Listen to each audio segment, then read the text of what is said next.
Thank you, everyone. All right, so well, for just time and continuity purposes, we're just going to go you and then all the way down the line, just so that it's easier. I hope that's okay with you guys. Okay, what steps in your party taking to support climate change in Canada?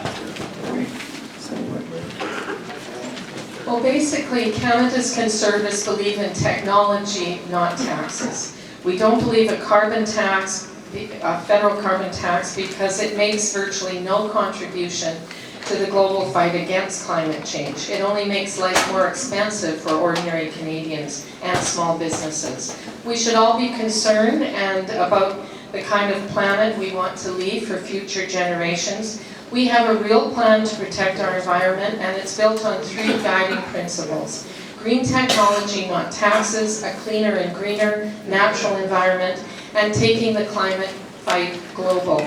This plan is the most comprehensive environmental plan ever put forward by a political party in Canada. It is specific, realistic, and achievable with its policy commitments. It's on conservative.ca. It is about 60 pages long.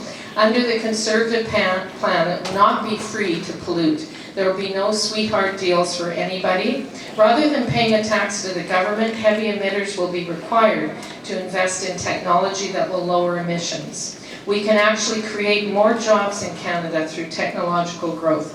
There's so much more to say, and I have no more time. Read the 60 pages. Okay, here goes. The Green Party plans to work across party lines with all other political parties to work on climate change.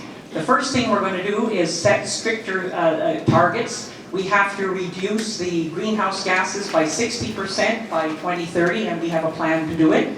We're going to have a carbon tax, but it will be revenue neutral. In other words, the money that's collected from the big polluters will come back to Canadians in our pockets. We're going to focus on renewable energy. There'll be no more fossil fuel projects. We're going to cancel the Trans Mountain expansion pipeline, and we're going to end all subsidies to the fossil fuel industry, which will save $3.3 billion per year. We're going to move towards a 100% renewable electricity grid across Canada by 2030, and it will be powered by renewable sources. We're going to have biofuel made from organic waste for heavy equipment that can't run on electrical batteries and things of that nature. And we're going to have a tree planting program, 300,000 hectares of trees every year. And that's not all. I ran out of time. In 2008, I was part of the cabinet in British Columbia that introduced the first climate change plan in North America. And it was a revenue neutral model, and it was a carbon tax in it. And a lot of the naysayers were saying this was going to hurt the economy.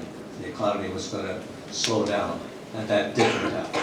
The economy grew in British Columbia, and British Columbia became one of the stellar models for all of North America in terms of addressing the issue of climate change. Again, revenue neutral and grew the economy.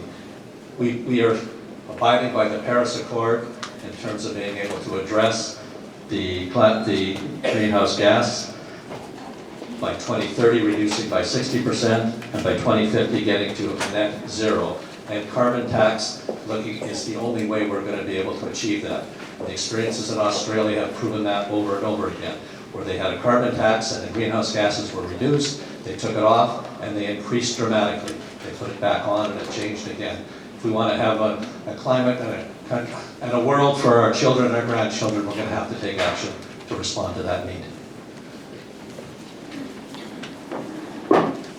Okay, so we don't believe that we don't believe in climate alarmism, I should say. The fact that the world is drastically, going to change in the next 4 years if no action is taken. We understand that the climate has changed, and it always has changed. Where we're standing right now was once covered by ice, and now it's not. We live here, and it's a great place to live. We also understand that Canada is only responsible for less than 2% of the global emissions. And if we really want to make a dent in the world in terms of fighting pollution, which is really what the problem is pollution, then we need to be leaders in advancement of technologies that can either clean up the world, like there's now technologies that can capture the emissions and inject it into concrete, makes a stronger concrete. That's a Canadian company that's doing that. So it's a great solution that's been implemented by the private sector. More taxes, carbon taxes, things of this nature. Maybe they work to bring greenhouse gases down. I haven't seen that study, but what we want to do is tackle the issue of pollution. Pollution is the real problem, and now we need to tackle that.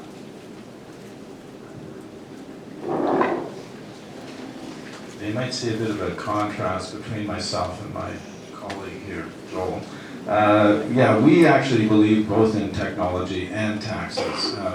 I don't think that carbon tax seems to have worked, and we are not against it. One of the problems, though, is that the biggest polluters are not being taxed, and this is something that we have to change. Companies should be responsible for the pollution that they cause. They should be cleaning up the tailing ponds and different things whenever they're doing mining. That's their responsibility. It shouldn't be the public responsibility whenever they've been making profits on Canadian minerals and resources. We will. One thing that I was going to say, because too often what happens is we give corporations carrots, hoping that they will be good to us, hoping that they will develop technology. Basically, they eat the carrots and they take a stick out on us. And I think that we have to start changing the way that we treat corporations. And my goodness, I can't believe that was a minute. Okay.